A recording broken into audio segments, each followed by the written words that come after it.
Good afternoon, everybody.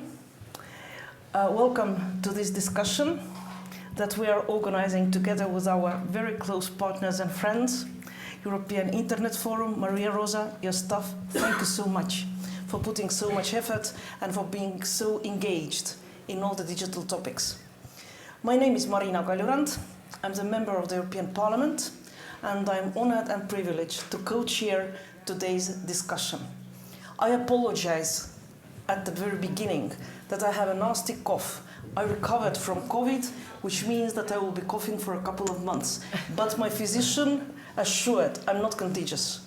So it's just uncomfortable, but nothing bad to your health or to your well-being.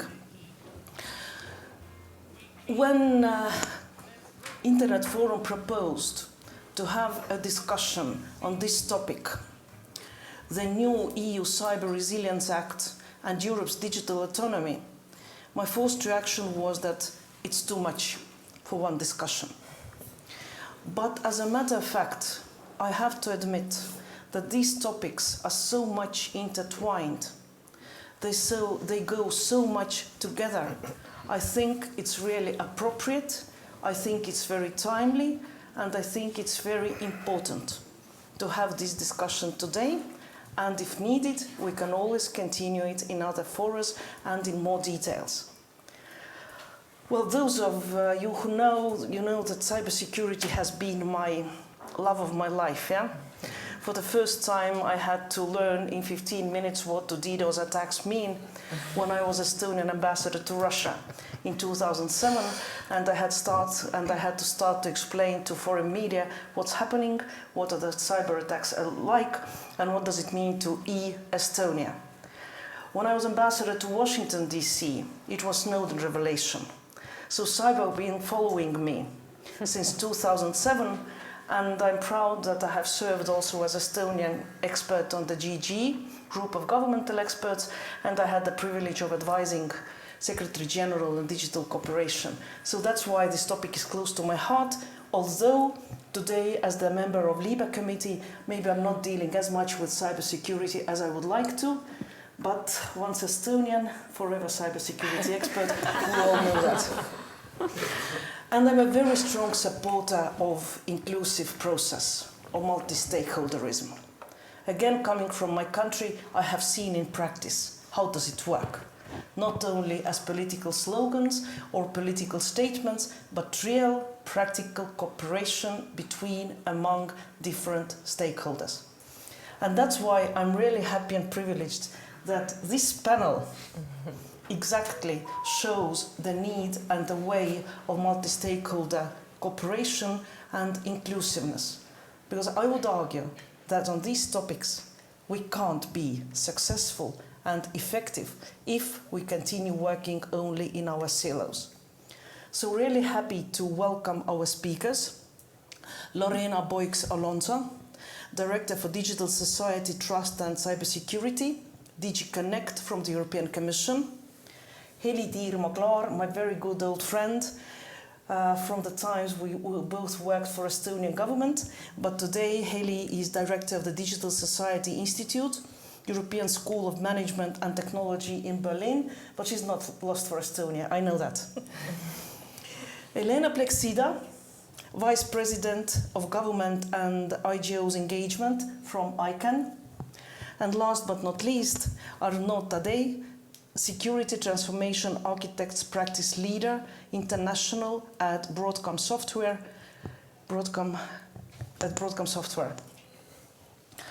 To introduce the topics, I will be really very brief. We discuss Europe's digital decade and autonomy, and we discussed it for, I would say, 4 years. And for me, as a former foreign minister, it was really something special what High Representative Joseph Borrell said, if you remember, it was a week ago, when he said that Europe's success has been largely built on cheap Russian gas and cheap Chinese labor. He mentioned one field. COVID pandemic, economic crisis, digital questions have shown how important it is to gain sovereignty, how important it is to act autonomously, but at the same time, not to go into protectionism, not to distract you or take away from international developments and the international community. Last year, European Parliament asked for a study on Europe's digital decade and autonomy, and I would just like to mention briefly some of the recommendations that concern autonomy. One of the recommendations was funding mechanisms and investments may not be enough to reach the targets. The investment gaps in Europe compared to the global competitors should be complemented by additional funding mechanisms in key strategies. Second, mentioned realistic choices, where focus, efforts and resources have to be aimed at retaining existing strengths and gain position in innovative domains where no global incumbents have yet emerged. But also specific threats to sovereignty should be identified to decide which are worth being brought back under control, and access and constantly monitoring risks is important in those areas where gaps cannot be realistically filled. And one of the recommendations very close to my heart concerns digital autonomy and proactive digital diplomacy. I know that steps have been taken in that field. In Estonia, we're used to that every Estonian diplomat is also a digital diplomat, but I think we have to reach also that level, on the level of the EU. Every EU citizen, every EU person speaking on behalf of the EU has to be also a digital diplomat, a digital person, and a digital speaker. As to the Cyber Resilience Act, people are calling it the first Internet of Things legislation in the world. It is the first time when it has been tried to regulate common cybersecurity standards for connected devices and connected services. I know that consultations with stakeholders have taken place. I know that the Commission has taken into account stakeholders' positions. For me, this is a relatively new piece of legislation which builds on NIS, which builds on Cybersecurity Act. So today I'm also very much hope to hear in more detail about that. But having said that, I do not waste more your precious time and would like to turn to our speakers. And I think it's appropriate to start with the Commission. So Lorena, please, you have the floor. Thank you very much, and thank you for these very wise introductory words. It's interesting because we were having the lunch just before coming. We were already debating because we cannot help it. We were ready. And I think it was already arising that we all agree that there is a need, and that we all agree that there is a medicine, a medicament that is necessary. And that's already a very good start. Then, of course, we are not surprised that there is an agreement on that. First, on the fact that there is a need, because I think that we are all witnessing the constant gradual increase in cyber attacks, the constant increase on the cost that this is taking to society, and the fact that 2/3 of those incidents come from the exploit of vulnerabilities in connected devices. And most of it from software, by the way. So the fact that there is a need is I think it's obvious that we had to agree on that. Now on the medicine also, that there has to be a piece of legislation. And why is that? Why to deal and try to reduce the number of vulnerabilities in our connected products? Why do we need to legislate? The reason is that there is no incentive right now in the market, or not sufficient incentive to fix the problem. Why? Because today it's very important, and we agree that it's very important to put products in the market very quickly. This is the nature of this market, so producers come at very high speed, and sometimes, well, security is not compatible with the speed they consider is necessary, Also because the costs today are borne by the users.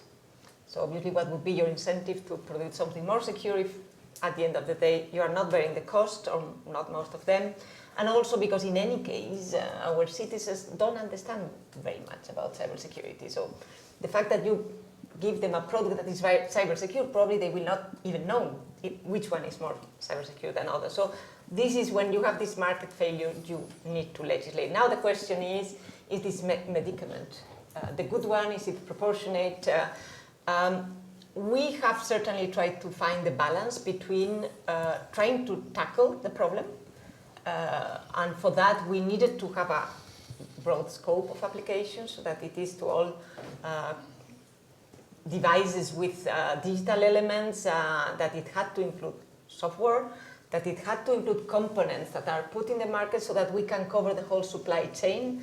And then it's not only about the final product, but the producer can be sure that the components he or she is going to use will be also cyber secure, but at the same time to be proportionate on the type of requirements. How have we tried to achieve this? Well, first of all, by not reinventing the wheel.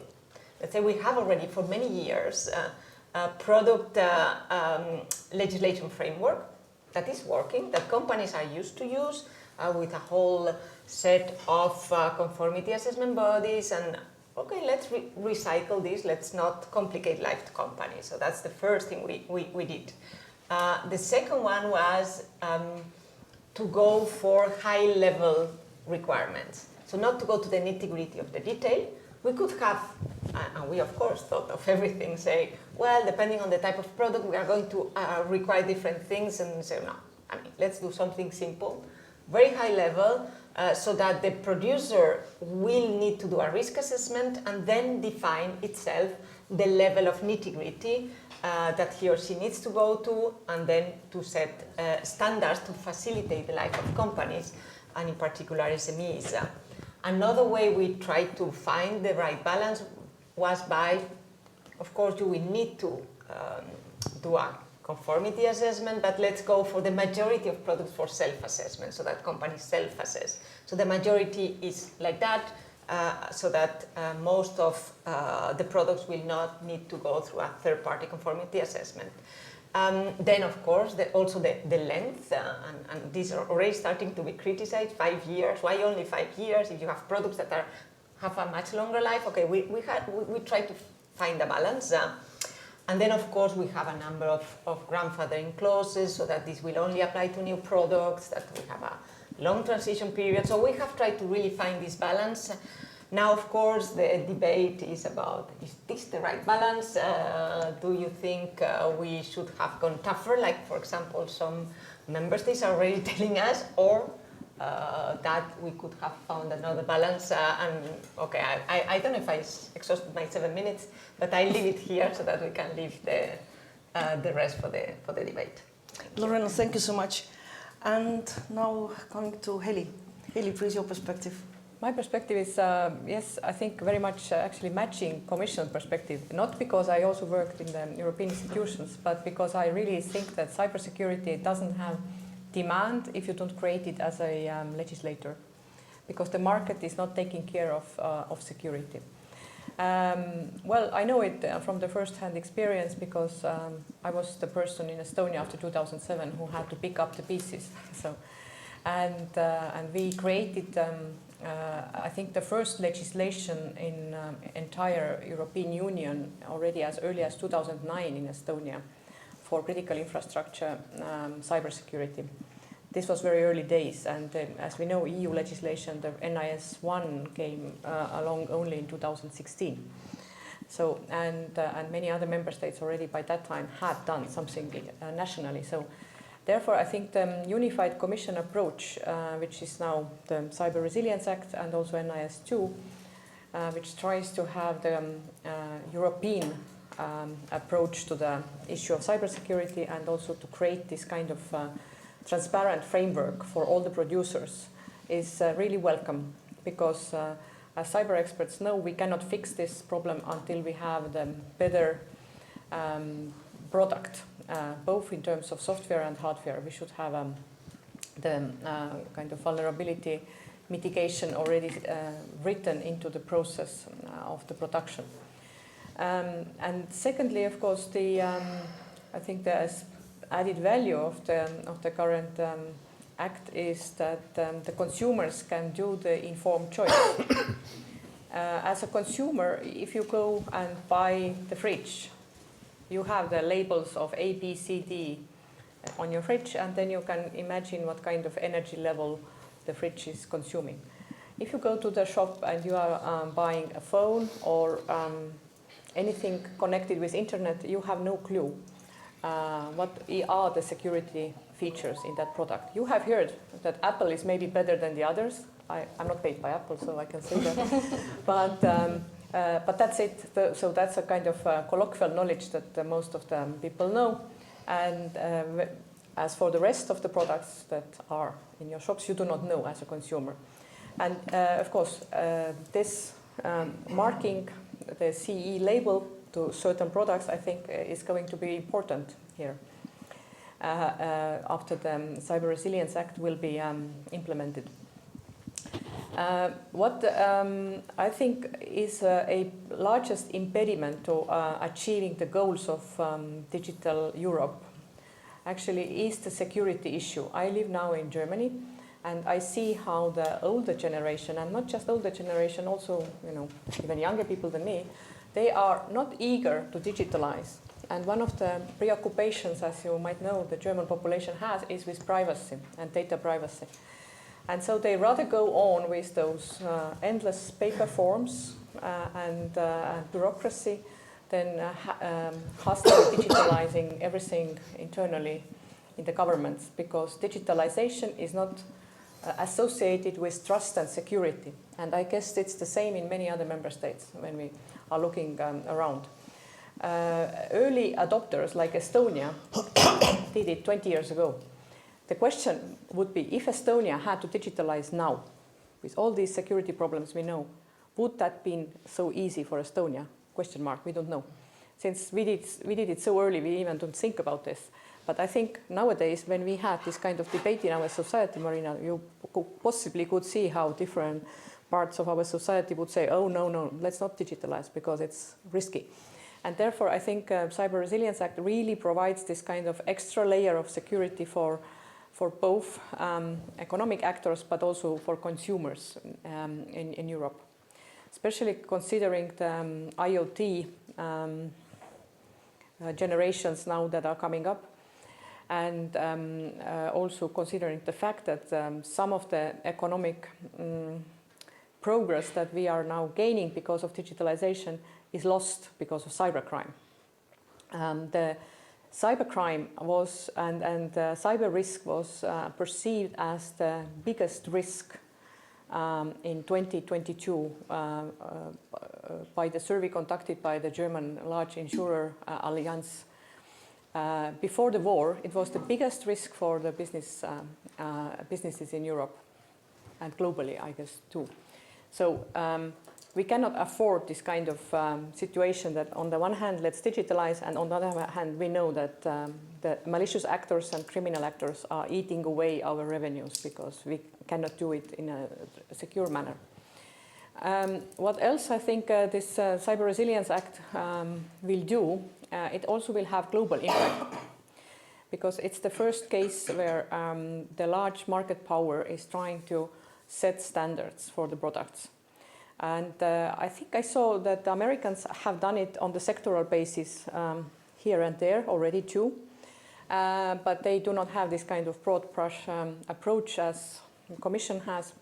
But I think we are all moving to that direction, and we know that Israel and some other nations individually have been trying to also set the standards. So it will have possibly the same effect as the GDPR. So the EU normative power is kind of exported beyond its borders.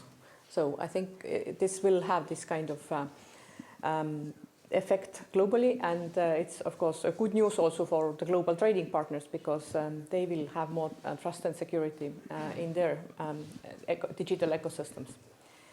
However, saying all this positive part, which I really believe in, and I like really the fact that EU is so much a front runner in this field. I see a big impediment in implementation side because we do not have in our member states enough experts.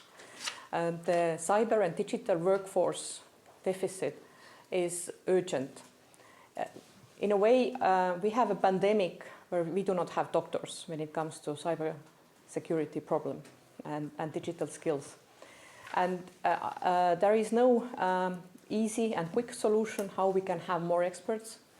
Each of the universities in Europe could start up new courses or programs or so on.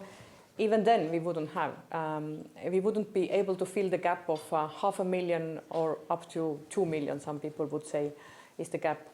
I think I do not have a solution how to fix this at the European level. What we try to do, of course, in the educational institution where I work is that we set up now the cyber executive education training for both the businesses and also for the governments coming up. And we try to do our own share, but certainly this is small.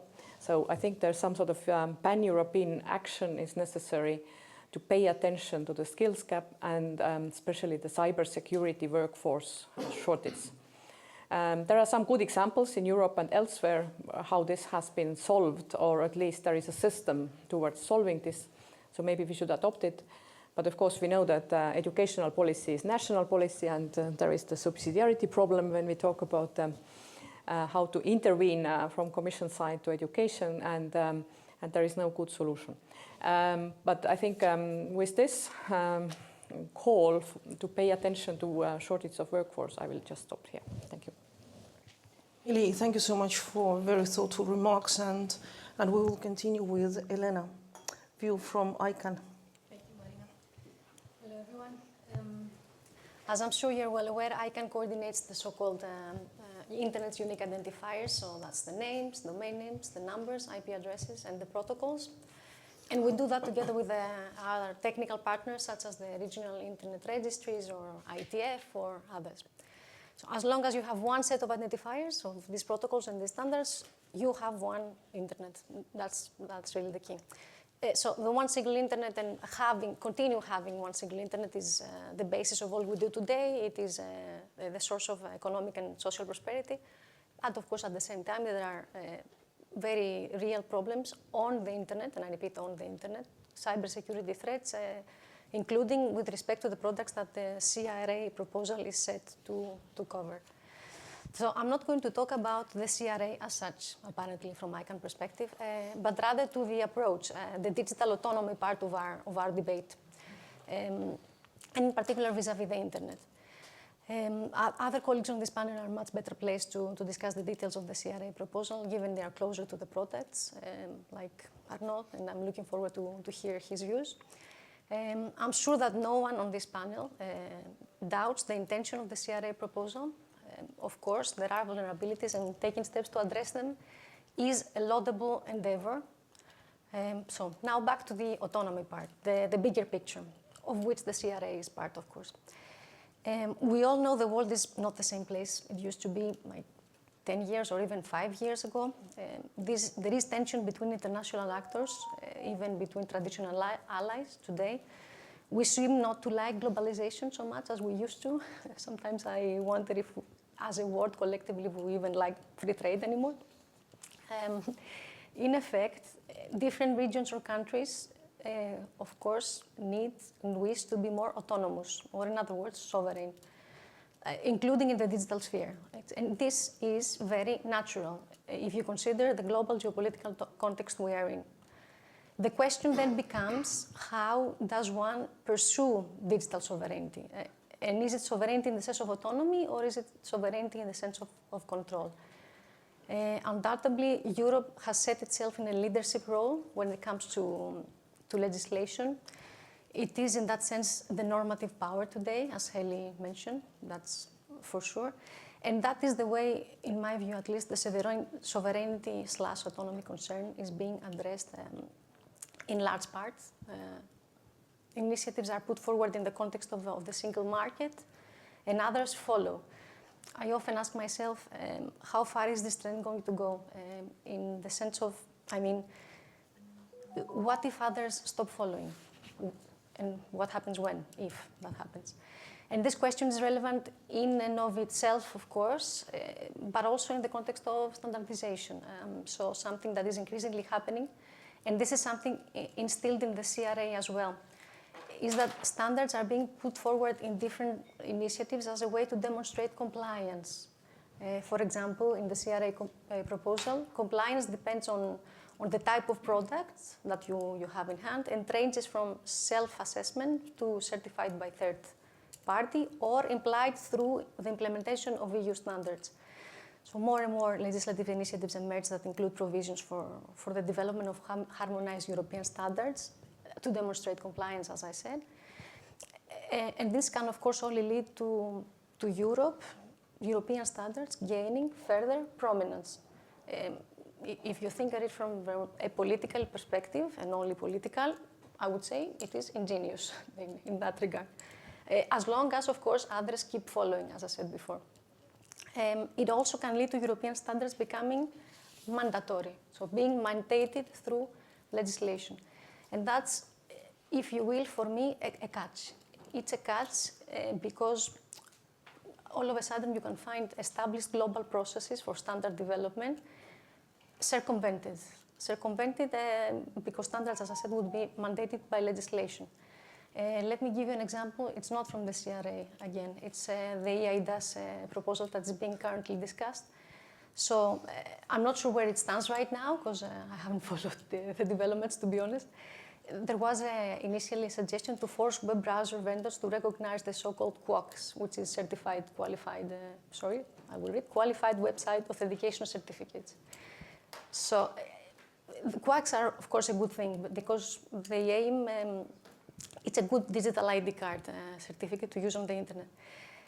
But one, mandating that the ETSI developed standards would be the ones that vendors had to follow is a way to circumvent existing global standard policy making, as I said.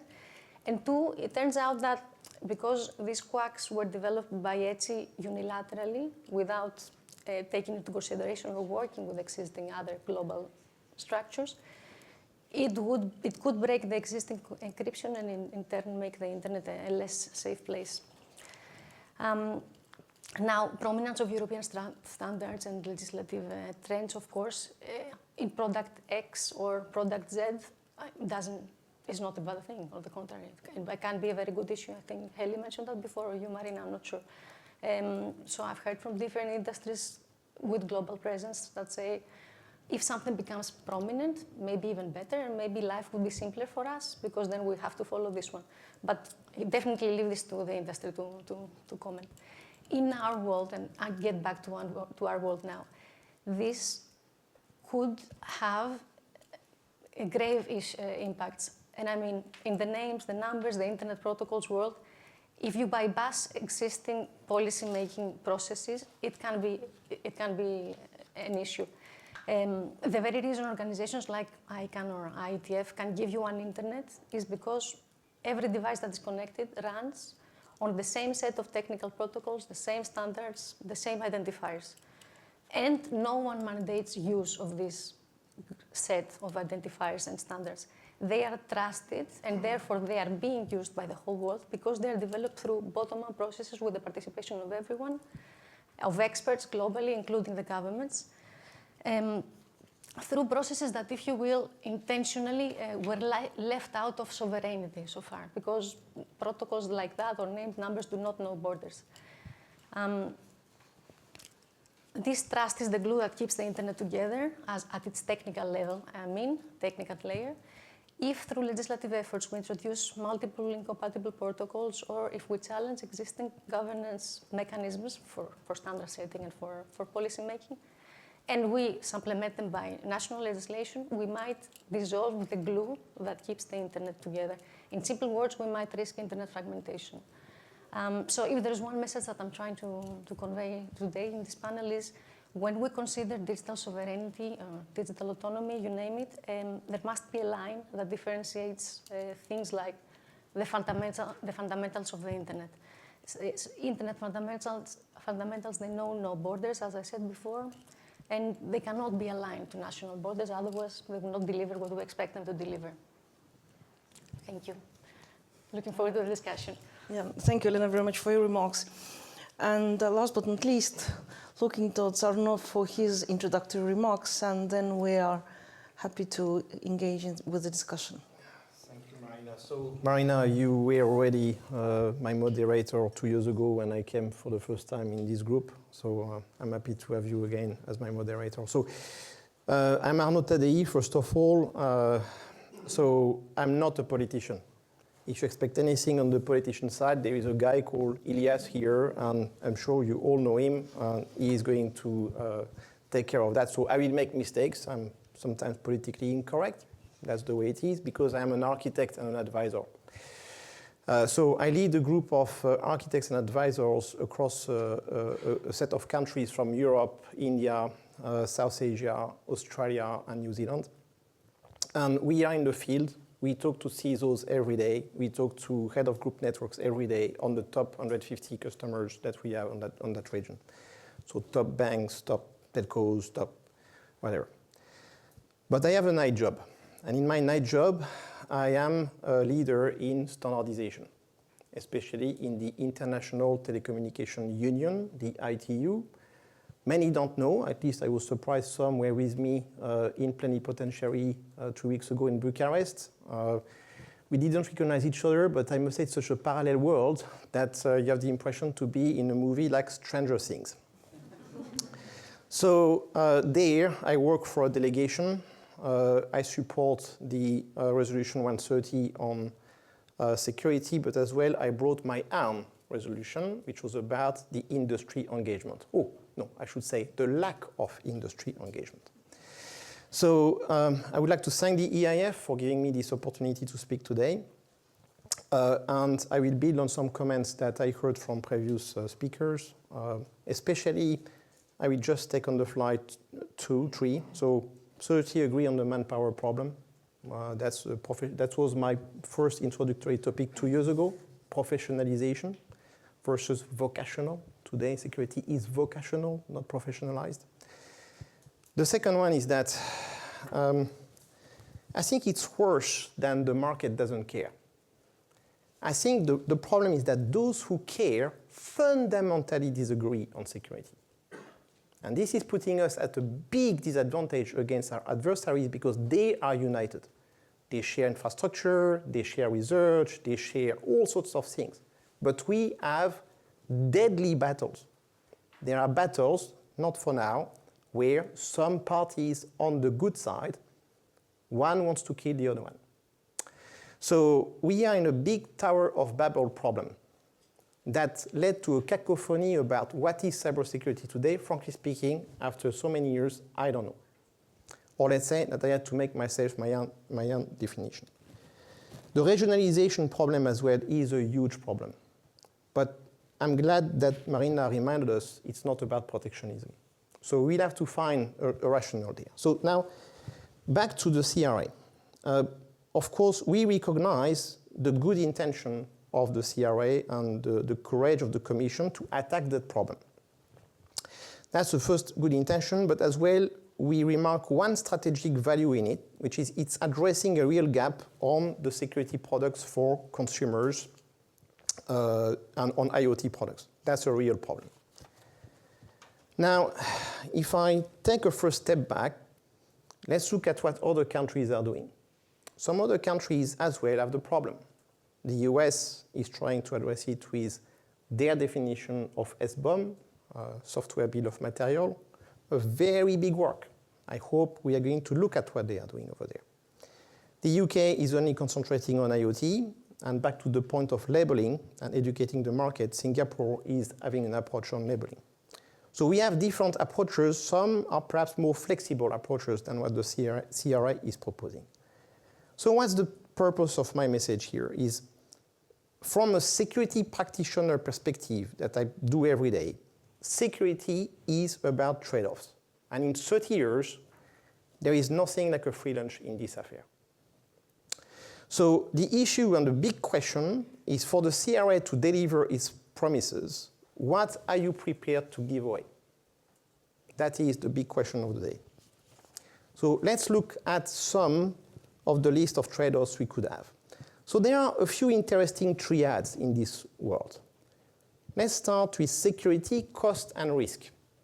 There is a curve that is exponential. The more you put security measures, the more your cost, and by cost I just don't mean money, your cost will increase exponentially. That means there is a moment each little bit you try to do to improve your security posture will cost you much more, and it will accelerate the cost.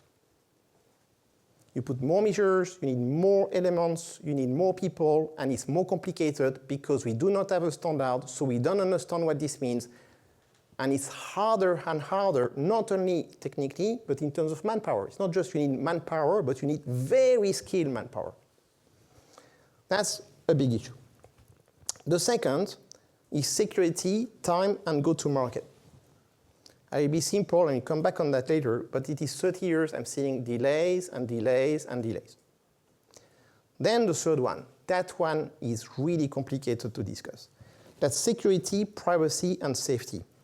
So as I was I was the chairman for the first international quantum group in ITU, it's exactly like that. It's that you have three elements that overlap with each other.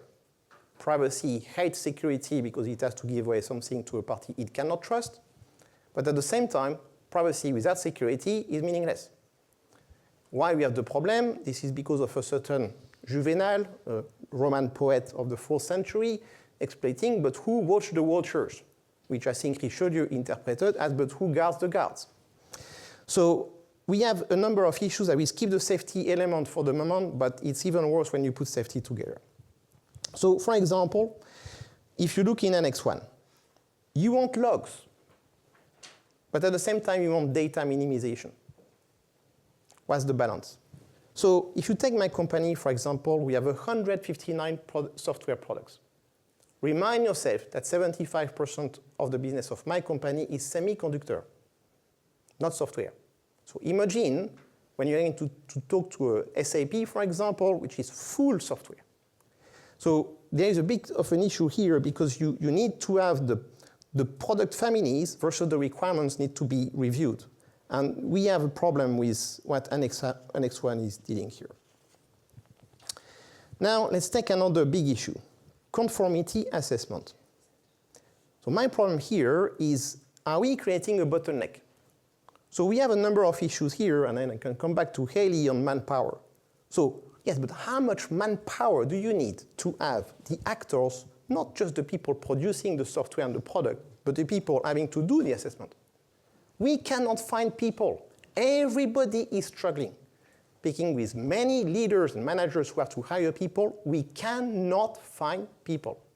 So if we have to do that on top of the rest, that's going to be a challenge. Now, of course, you've got time, because if you don't have the people and the right foundation, you are going to impose big delays on getting the products on the market, which will be counterproductive for EU. It incurs costs, but as well, you need standards. Let's speak about standardization for a minute. So the issue on standardization is that it is in a state that I could not believe, and I believe I'm just in the area of 0 to 1 year, you're a baby, 1 year to 5 years in standardization, you're a kid. I'm just a kid. I did a few things that are not for kids, but I'm still consider myself as a kid. After 10 years, you are a teenager. At 30 years, you're an adult. After you are a senior, and after you are a red, a retired, extremely dangerous. That's the type of people that we meet. I'm sure you must have seen some of them. So I am at this beginning, but I know with all of the people, I could not believe the state of security. I asked myself, but where is operational security? It's not defined. It's not defined. It's not defined in ISO. It's not defined in ETSI. It's not defined in IETF. It's not defined in ITU. It's not defined in IEC. It's not defined. So explain me how we are going to improve our Cyber Resiliency Act if we do not have the foundation. So that means what? That means you have plenty of gaps. We have standards that are completely missing. We have standards that have just been produced because in extreme hasty mode, we delivered them because it was needed. For example, X.1060 for cyber defense centers with the Japanese. Did that with the 42 biggest companies of Japan. And it was at the basis of the Olympics. But we have many things missing. Playbooks, not described. My good friend Brett started to do it at Oasis, another big standardization body, speaking about other standardization body. And we call it cacao because he's a Mormon. He eats his hot chocolate in the morning when I eat my hot chocolate in the afternoon. It's about collaborative playbooks. Can we share the playbooks between ourselves? So I could go on and on and on about how many pieces are either non-existent, broken, under development, ready. And when they are ready, try to take a few standards from a few bodies and try to get them to work together. It will not work, even if you take them from the same standard body. Promised. Why? Because we miss a fundamental called we have no theory of composition. We cannot compose our work. Not with insecurity and not with the assets. Big fundamental issue. So this is going to bring back to delays. Oh yes, DHC, for example, great work. I have plenty of good friends there. They will need 5 years to produce a standard for another RED, the Radio Equipment Directive. So, but there is more. The other more is the scale. So imagine for companies like my company, if we have to comply to that, it will be a moment. But imagine if you are a startup. So what's going to happen, my prediction, given what I know on certain countries, I will not name certain countries, but certain countries in the EU, they are very weak on startups. Maybe they have just one unicorn. And they try to build on that, but what's going to happen? These guys are going to say, let's move to the UK, let's move to the US, let's move to other places. So rather than helping the startups to go there, you're going to actually create another problem. All right, so then I could go on and on, but I have some just to finish, I have some very specific issues as well on the text. So 3 things. First, as a standardization expert, I really need a lot of help to understand what is the intention of Article 19. Article 19 says that if the Commission is not happy with the standards it finds, it will do what exactly? I'm here echoing Elena again. What does it mean? And I have to be mindful of Mr. Breton's speech on standardization strategy. Strange situation. Second, I have another problem. I think it is in Annex 2, is the foreseeable misuse and the foreseeable use. But how can we imagine a foreseeable misuse of our products? We have not a single clue because we have no composition model. We cannot predetermine what's going to happen. But it's the same for use. Take an operating system. What is the usage of an operating system? I don't know. It's here to exploit the hardware, but then what? We use it for doing work. We use it in an ATM machine. We use it in a submarine. We use it in the army. We use it in our planes. We have no idea. That's the bottom-up approach that I was rightly saying from another form. And finally, notification. Notification. So the notification fatigue. So we have to notify to ENISA. We have to notify through NIST. We have to notify through DORA. We have to notify through, what else, GDPR. And I'm sure I'm forgetting another bunch of notifications. So just that, could it just be having a little bit more efficiency about how we organize notification as a whole for the EU? So my conclusion is that I'm a bit forceful, as you can imagine. I said I was politically incorrect from the beginning, so I'm okay with myself. But we are here to discuss how we can help these terms. We want to make it happen, right? But we need to be clear on those trade-offs. So we want to be clear on those trade-offs in a manner to get CRA to deliver on its promises without giving away too much. So we think that there are 4 points here. Let's concentrate on consumer for IoT. Let's have a proper SBOM, and I could tell you a lot about the US SBOM version. Let's only do conformity assessments for the very high-end part, and let's consider what we need to consider on standards. And I hope this could be the recipe for success. Thank you for listening.